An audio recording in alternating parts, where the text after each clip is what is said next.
สบายดีทุกคนน้องมื้อนี้เฮาไปใส่กับหนูพี่น้องเอ้ยพูละ4 อันทุกคนนี่มากับ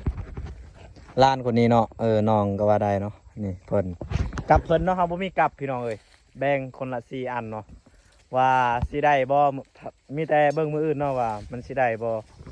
ใส่กับทุกคนไปใส่กับมื้อนี้ กับอันนึงนะเสียแล้วทุกคน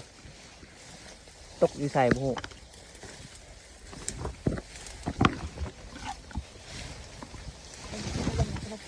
นี่เราจะใส่ตามนี่เลยทุกคนตามส่วนมันเลยเนาะแง่เราจะไปใส่ทางนี้ทุกคนเราจะไปใส่ทางนี้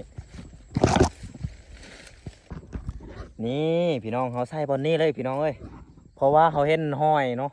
ห้อยที่มันเคยไปเนาะทุกคนเนาะหรือว่าทางมันไปนี่ไปคุณเลยเนาะไปคุณเลยเนาะเราจะใส่บนนี้เลยทุกคนใส่กลับบนนี้เลยนี่ใส่ตามนี้เลยทุกคนเนาะแล้วเราจะไปสอบไทยถามพลเขาจื้อไว้ว่าบนนี้เราใส่เนาะเราจะหักอันไม่ไว้เนาะยันลืมปอนบนนี้ก็คักคือกันมันกินทุกมืออยู่นี่นะเราจะใส่บนนี้อันหนึ่งเนาะ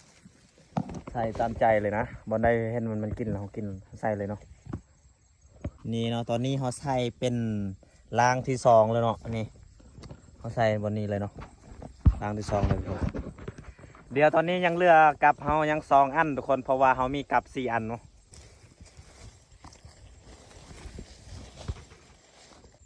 อันนี้หากระไม้มันกินเมื่อคืนนี่โหลดเนาะนี่เห็นบ่มันกินมันต้นทุกคนโอ้กับนี่อ่อนเสร็จแล้วเนาะล้างที่3แล้วเนาะยังเหลืออันนึงนี่สุดท้ายเนาะเดี๋ยวเราสิไปหาบอลที่ว่ามันคักไอรีเนาะนี่เนาะที่ว่ามันหากินยามกลางคืนเนาะมันจะขี้ยาแบบนี้เลยทุกคนหูนูเนาะแต่ว่าบ่แม่นหูที่มันอยู่แท้ๆนี่ทุกคนตอนนี้เราเห็นบอลที่ว่านูไปตลอดเนาะแยกที่1เนาะแยกพุ่นไปพุ่นนี่ไปพุ่นไปกันนี่ไปพุ่น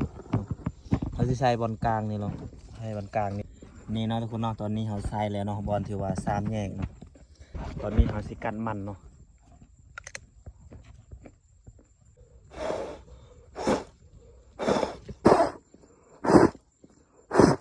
ตอนนี้เขาใส่เบิด4 ล้างแล้วเนาะแต่ว่าตอนนี้มีแต่ทาเบิ่งมืออื่นเนาะว่าสิถึกบ่คันบ่ถึกคือว่าเฮาบ่มานเขาใส่กะคักไปแต่ว่าบ่ถึกมืออื่นน่ะคือว่าเฮาบ่มานเนาะ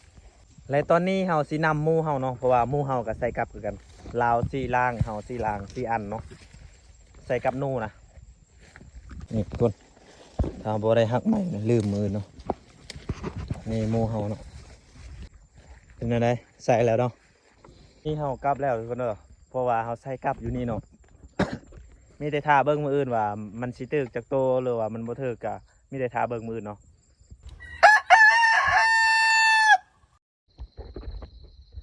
ครับสบายดีทุกคนมื้อนี้เฮาไปยามกับเนาะพี่น้องเนาะตอนนี้ก็ตอนเช้าแล้วเนาะว่าสิมันสิตึกจากโตนูตึกกับเฮานะจากโตพี่น้องตึกหรือบ่ตึกมีแต่เฮาไปยามเลยเนาะพาไปเบิ่งกันเลยทุกคน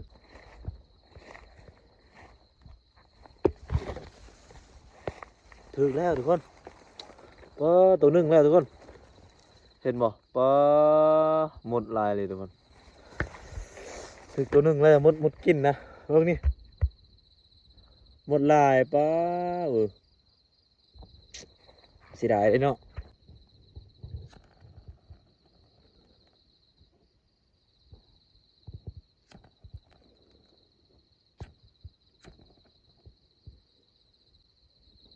เราได้แล้วเนาะ1 กับ 1 อัน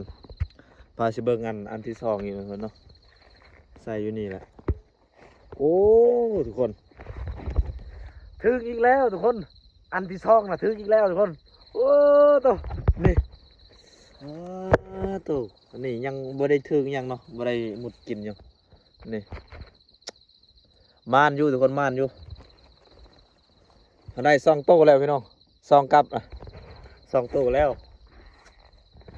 ตัวม่านอยู่พี่น้องเลยเดี๋ยวให้สิเบิ่งกลับที่สามเนาะนี่กลับที่สามบ่ถือพี่น้องบ่ถือตอนนี้เราสิพยายามกลับที่สี่เนาะว่ามันถือประมาณทีมเฮามีแต่ซ้ำนี้เนาะมีแต่เฮาถามหมู่เฮาเองว่าถึกจักโตเราใส่5 อันเนาะนี่ทุกคนหมู่เฮาเนาะเพิ่นได้จักโตเอาสิไปถามเพิ่นเนาะได้จักโตเว้ย เป็นโต โอ้บักใหญ่เนาะหาไปน้อยๆนี่เปื่อยเพิ่น